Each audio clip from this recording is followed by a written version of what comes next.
이번 시간은 변압기 결선을 배워볼 시간이 되겠습니다.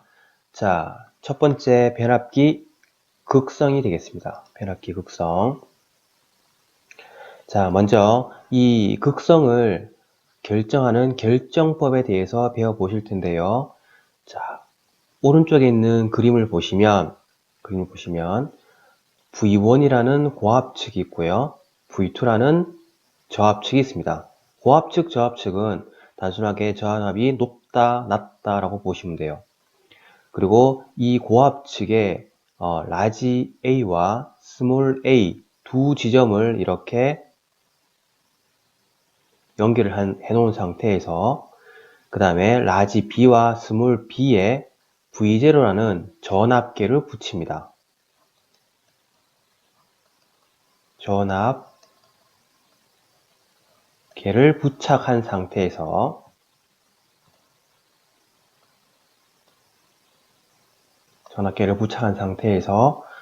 극성을 판별하게 되는데, 이 고압측과 저압측에 차가 발생됐다. 즉 V1 전압과 V2 전압에 차가 발생되면 감극성이라고 합니다. 빼지는 극성이라서 감극성이라 하고요. 그리고 V1 전압의 지시치와 V2 전압의 지시치가 서로 더해지는 형태를 우리는 가극성이라 합니다. 그때 감극성이냐 가극성이냐 이 두 개의 전압을 확인하는 방법은 여기 V0라는 전압계를 통해 확인할 수 있습니다.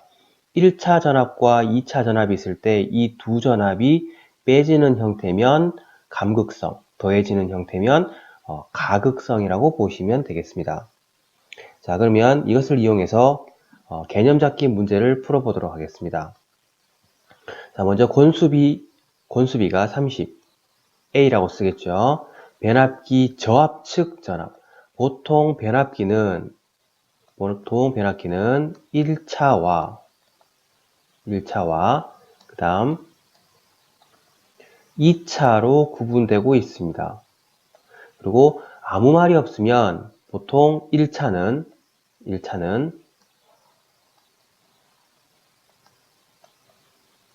고압측이 되고요. 그 다음에 2차는 저압측을 지시합니다.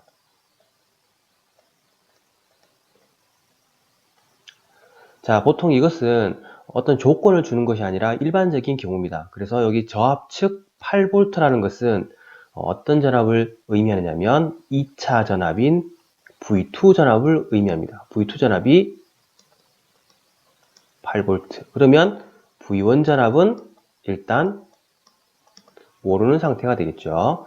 자, 극성 시험에서 합성 전압의 일금의 차이는 감극성의 경우, 가극성의 경우보다 몇 볼트 적은가? 자, 일단은 감극성과 가극성을 구하셔야 되는데, 이 감극성과 가극성을 구하기 위해서는 1차 전압과 2차 전압 값을 먼저 아셔야겠죠. 그러면 여기 2차 전압 8V를 구해놨으니까 1차 전압은 어떻게? 우리 앞서 배웠는 권수비 A는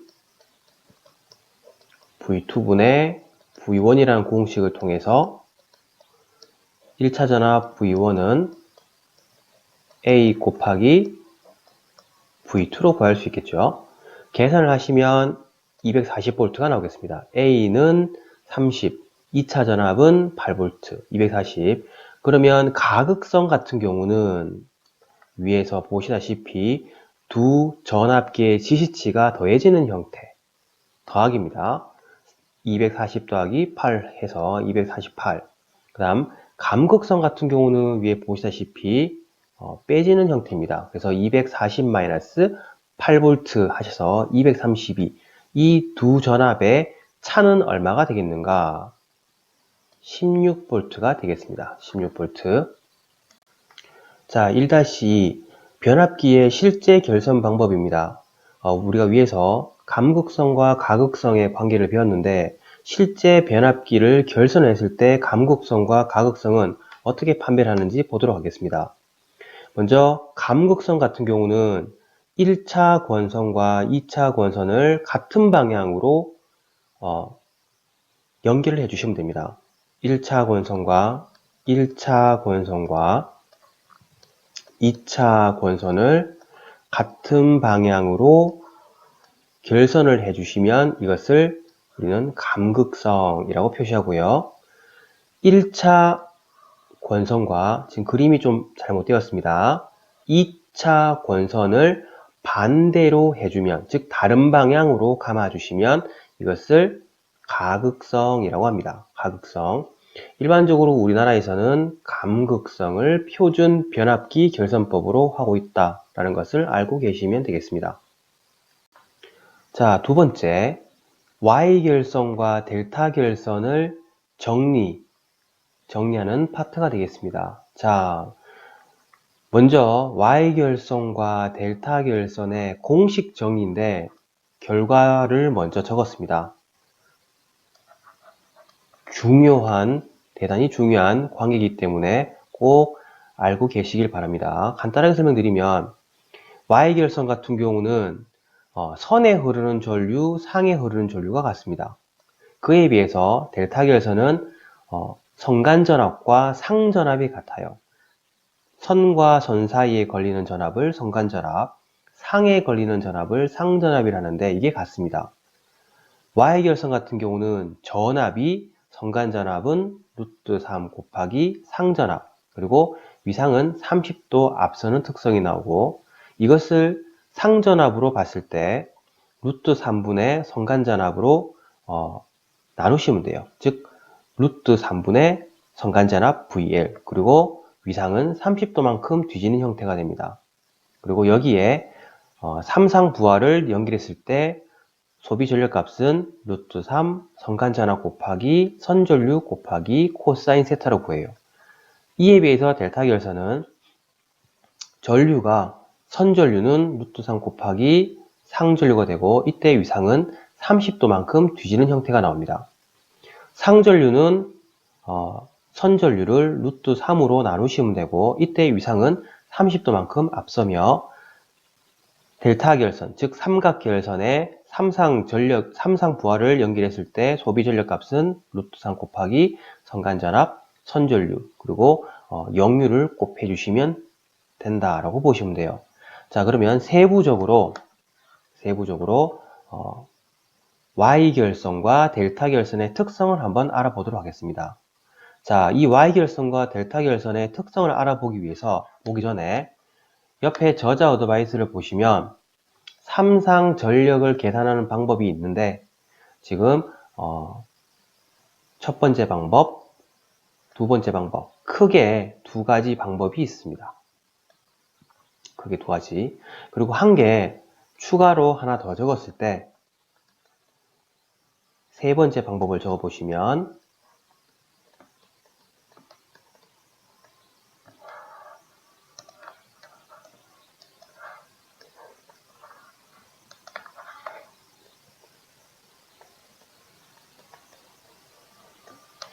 자, 세 번째 방법까지 적어봤습니다. 하나씩 보도록 할게요. 삼상 전력, 즉 단상이 3개 있는 것을 조합을 해서 이렇게 결선법을 하는데, 그것을 부하에 연결해서 삼상 전력을 구할 수가 있습니다. 그럼 P는 루트 3 VL 곱하기 IL 곱하기 코사인 세타. 자, 우리가 방금 이 Y결선과 델타 결선의 삼상 부하를 연결했을 때 전력값을 구할 수가 있다 했죠. 자, 첫 번째 방법입니다. 밑에 보시면 똑같은 건데 루트 3이 아니라 3으로 되어 있습니다. 자, 지금 위의 방법은 전압이 선간전압, 선전류로 있을 때 위의 식을 쓰시면 되고요. 아래 식 같은 경우는 전압과 전류가 상전압, 상전류로 표시됐을 때입니다. 그때는 루트 3이 아니라 3을 적으시면 돼요. 3. 자, 일반적으로 삼상전력은 Y결선, 델타결선, 삼상전력은 루트 3 VL 곱하기 IL 코사인 세타로 구합니다. 자, 이때는 요 식을 쓸 때는 언제 쓰냐? 역류를 알고 있을 때요. 코사인 세타라는 역률값을 알고 있을 때 요 식을 쓴다 보시면 되고요. 조건 하나 더. 만약에 역률값을 적용을 조건에서 주지 않았고 역률값 대신에 부하저항값을 줬을 때는 3번식을 쓴다라고 보시면 돼요. 역률이 있을 때는 1번과 2번 중에 선택해서 쓰시면 돼요. 보통 1번을 많이 씁니다. 2번은 특수한 경우 전압 전류가 상전압, 상전류 적용됐을 때 이걸 쓰고 일반적인 경우는 1번 조건으로 많이 쓴다. 3번은 역률이 없이 부하저항 R 값을 줬을 때 3번식을 쓴다. 구분을 해주시기 바랍니다. 자, 그러면 Y결선과 델타 결선의 특성을 알아볼 건데 먼저 Y결선부터 한번 알아보도록 하겠습니다. 자, 3번에 보시면 YY 결선이라고 했는데 변압기는 1차와 2차가 있습니다. 1차와 2차. 이것을 1차도 Y결선, 2차도 Y결선 형태로 결선을 한 변압기를 말합니다. 자, 그러면 이 Y결선은 어떻게 하느냐? 자, 변압기가 이렇게 단상 변압기, A 변압기, B 변압기, C 변압기가 있습니다. Y결선은 우리가 등가 회로로 간단하게 그림을 그려보면 다음과 같이 그림을 그릴 수가 있어요. 자, Y 형태처럼 생겼다 해서 우리는 Y결선 이렇게 칭하고요. 예를 들어서 이게 A 변압기입니다. 이게 B 변압기, C 변압기. 자, 옆에 실제 또 다른 형태로 그림을 그려봤는데 자, 이것을 A 변압기, B 변압기, C 변압기 그리고 들어가는 게 있으면 나가는 게 있습니다. A, A-, B, B-, C, C-. 그럼 여기도 똑같이 A, A-, B, B-, C, C- 형태로 했을 때 요 등과 회로상을 보시면 다시 부분이 모두 다 이렇게 묶여 있죠. 그러면 옆에 실제 결선도 똑같이 해보겠습니다. A선을 하나 빼시고 그 다음에 B선 또 하나 빼시고 C선 또 하나 이렇게 뺐습니다. 똑같이 A선을 하나 빼시고 그 다음에 B선을 하나 빼시고 C선을 이렇게 하나 뺍니다. 그리고 나머지 다시 A-, B-, C-를 모두 이렇게 묶어놓는 형태를 우리는 Y결선이라고 합니다. 1차도 이렇게 하고 2차도 이런 식으로 하면 이걸 YY 결선이라고 해요. YY 결선의 특성을 보시면 먼저 1차, 2차 간에 위상차가 없습니다. 위상차가 없다. 그 다음 상전압이 성간전압의 루트 3분의 1이다. 그 말은 무슨 말이냐면 여기 이 전압을 우리는 성간전압이라고 합니다. 여기도 성간전압. 그리고 여기도 성간전압이라고 합니다. 성간전압. 자, 그리고 이 부분을 우리는 상전압이라고 하는데 이 상전압이 성간전압을 루트 3으로 나눈 값이 된다는 겁니다. 즉 여기 VP 값은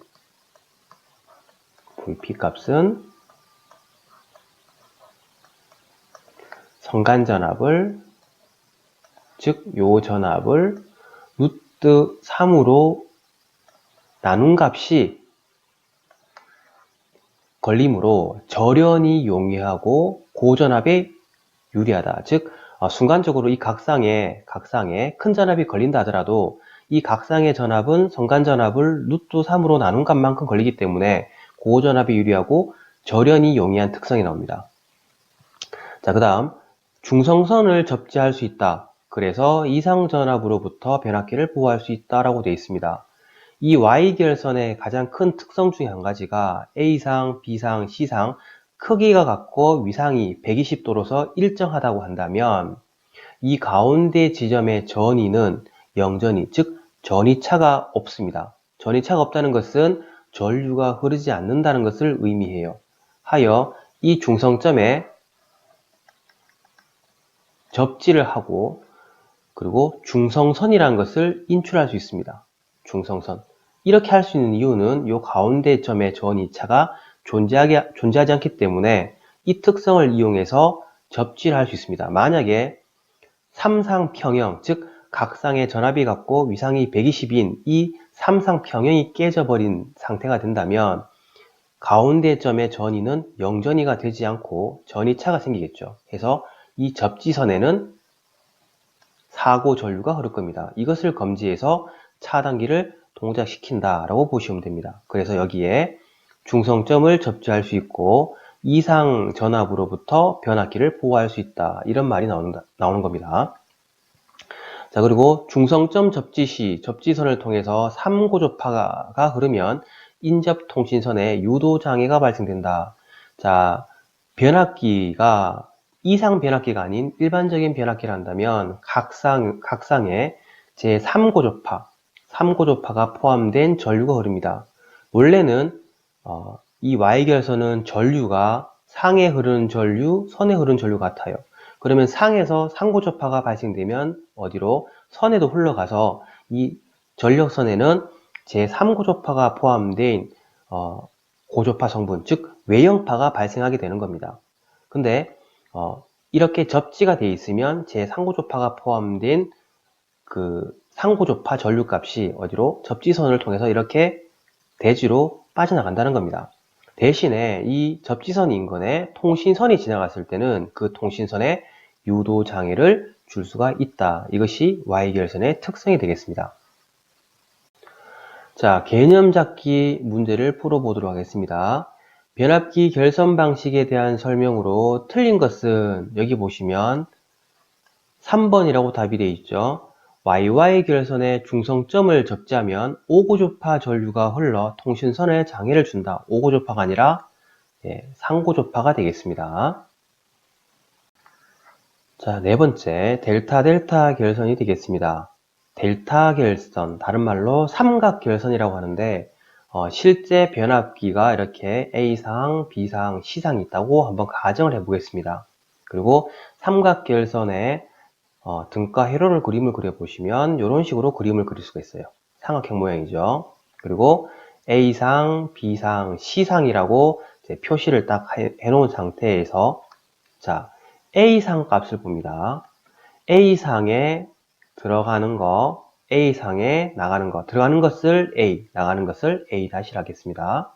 그 다음 B상, B상에 들어가는 것을 B, 나가는 것을 B-라 할게요. 그 다음에 C상에 들어가는 것을 C, 나가는 것을 C-라 하겠습니다. 이때 이 그림을 보시면 A와 B-, 그 다음에 C와 A-, 그 다음에 B와 C-가 같이 묶여 있는 걸 볼 수 있습니다. 그러면 실제 결선을 보면 A와 B-가 같이 묶여 있고 C와 A-가 같이 묶여 있고 그 다음에 B와 C-가 같이 묶여 있죠. 즉 이 그림하고 일치하고 있습니다. 이렇게 된 형태를 우리는 델타 결선이라고 합니다. 그러면 델타 결선의 특성을 한번 살펴볼 건데 델타 결선의 특성 1차도 델타고 2차도 델타일 경우 마찬가지 1, 2차 간에 위상차가 없습니다.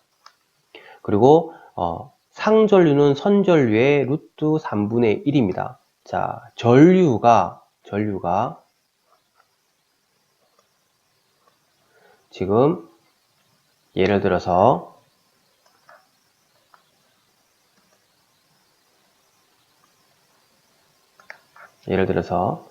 자, A상 부분, A상이 여기 있죠.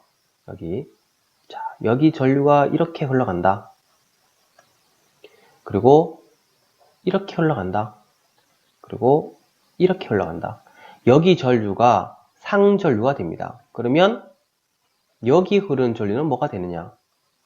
선전류가 됩니다. 선전류.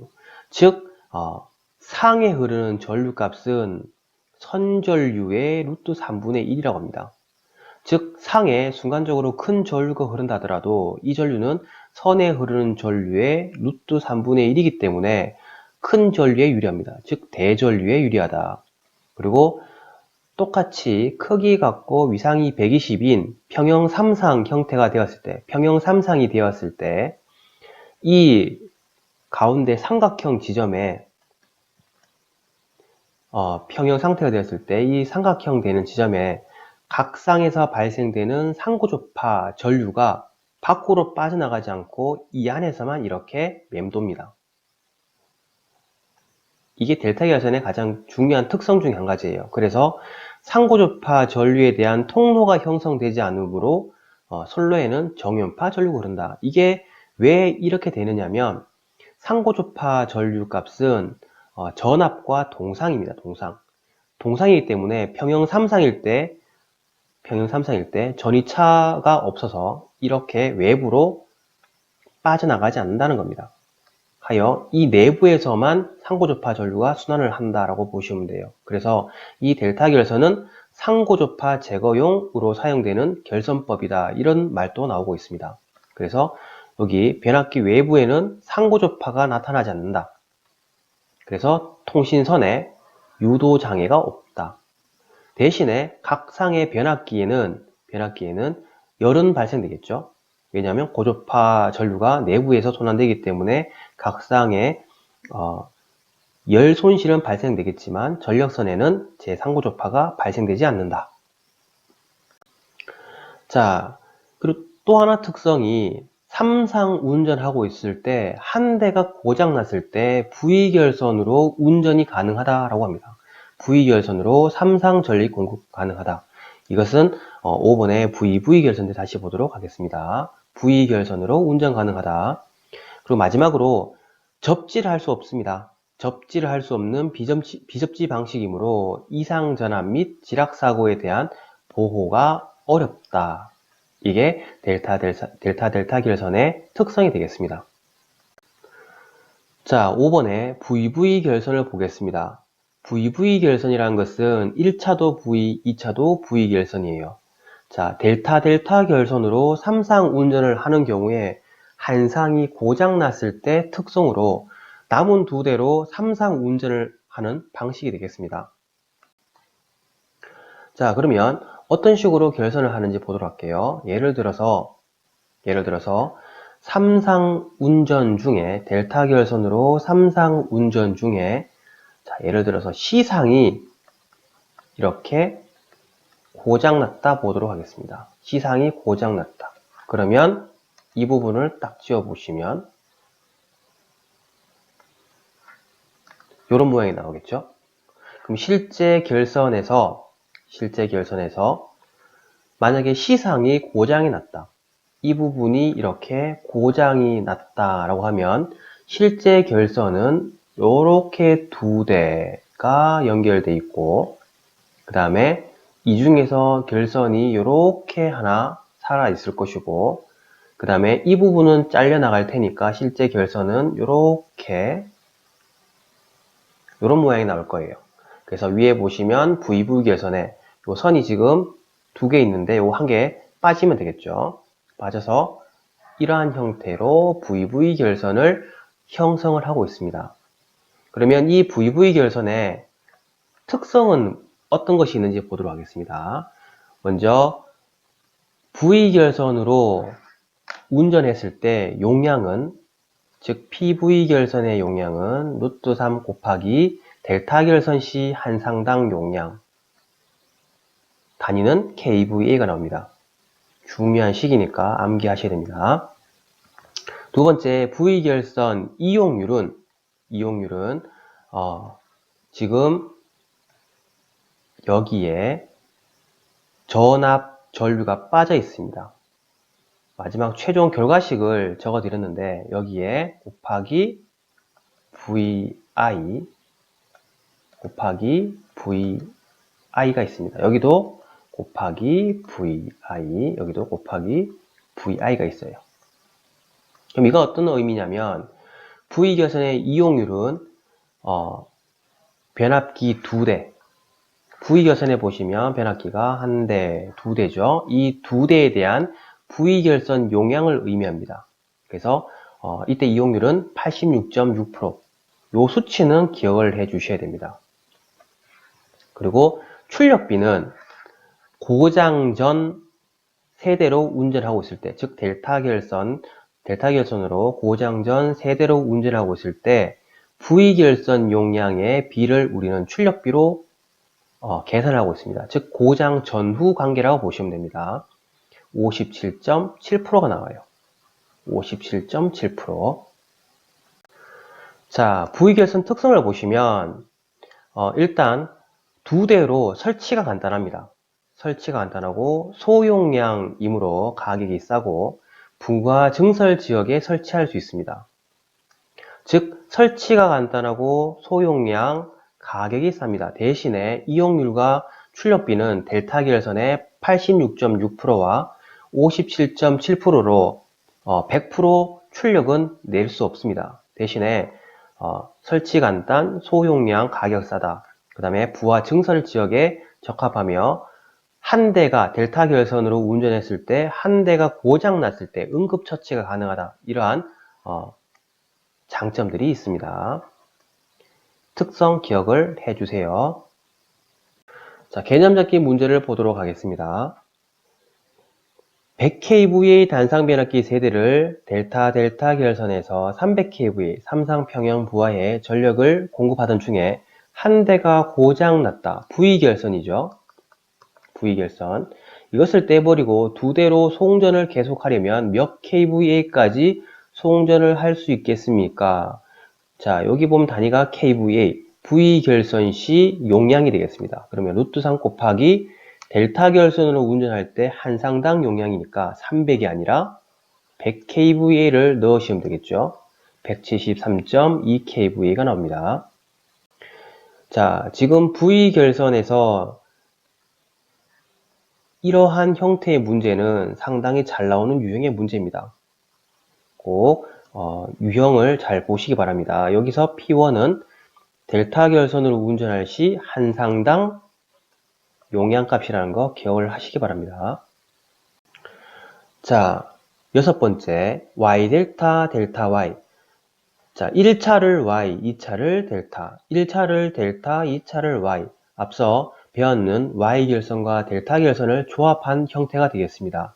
이 결선법은 Y 결선의 특성과 델타 결선의 특성을 그대로 가지고 있다라고 보시면 돼요. 자, 첫 번째, Y 결선의 중성점을 접지할 수 있다. 이상 전압으로부터 변압기를 보호할 수 있다. 두 번째, 델타 결선에 의한 여자 전류 통로가 형성되므로 기전력의 파행이 정연파가 된다. 즉, 각 쌍에서 3고조파가 발생되는데 그것이 내부에서만 맴돌고 외부 전력선으로는 제3고조파가 나가지 못합니다. 하여 고조파가 발생되지 않는다. 즉 근처의 통신선에 유도 장애를 주지 않는다라고 보시면 돼요. 즉 기전력의 파형이 정연파가 되고 제3고조파를 제거한다. 즉 델타 결선이라는 말 나오면 3고조파 제거를 떠올리셔도 크게 무리가 없습니다.